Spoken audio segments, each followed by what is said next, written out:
2026-এর 1 জানুয়ারি ছুটি আছে, ভাবলাম কোথাও একটা ঘুরে আসা যাক। তো আমি, দাদা, বৌদি আনন্দে বেরিয়ে পড়লাম। ট্রেনে করেই যাব, দেখি কোথায় যাওয়া যায়। তো হাওড়া স্টেশন যাব, হাওড়া থেকে তারপর ট্রেনটা চেঞ্জ করব।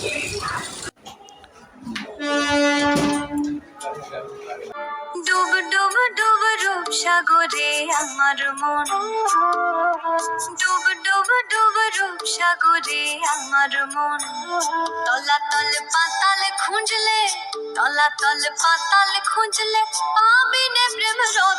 ট্রেন থেকে নেমে পড়েছি চুঁচুড়ায়, হুগলির চুঁচুড়া। এরপর টোটো করে যাব চুঁচুড়া ঘাটে। দেখি টোটো কোথায় পাওয়া যায়। চুঁচুড়া ঘাটে চলে এসেছি, উল্টো দিকেই নৈহাটির ঘাট। অ্যাকচুয়ালি যাব আমরা বড়মার কাছে। বছরের প্রথম দিন, দেখি ফাঁকা না ভিড় থাকবে, এখন বুঝতে পারছি না।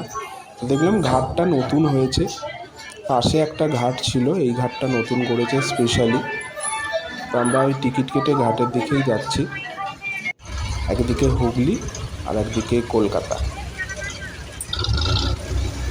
শান্ত নদী, খুব সুন্দর লাগছে। যে যার মতো করে সেলফি তুলছে।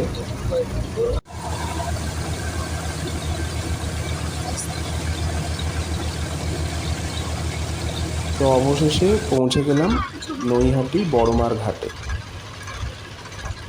এবার এখান থেকে আমরা ভিড়টা বুঝতে পারছি।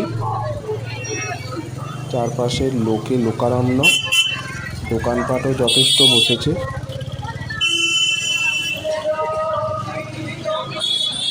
দেখি এবার লাইন কোথা থেকে শুরু হয়েছে, মানে পুজো দেওয়ার একটা ইচ্ছা আছে। তো আমরা আপাতত লাইনের শেষ প্রান্তটা খুঁজছি। আনন্দী আগে আগে হাঁটছে। কোনো মতেই আমরা লাইনের শেষ প্রান্তটা খুঁজে পেলাম না। প্রায় কয়েক কিলোমিটার হেঁটেছি।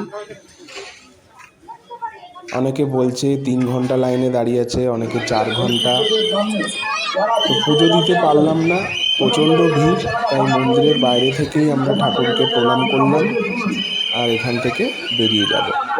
নৈহাটি থেকে শিয়ালদা হয়ে ফের বাড়ি প্ল্যান করলাম। মাঝখানে নামলাম ব্যারাকপুর।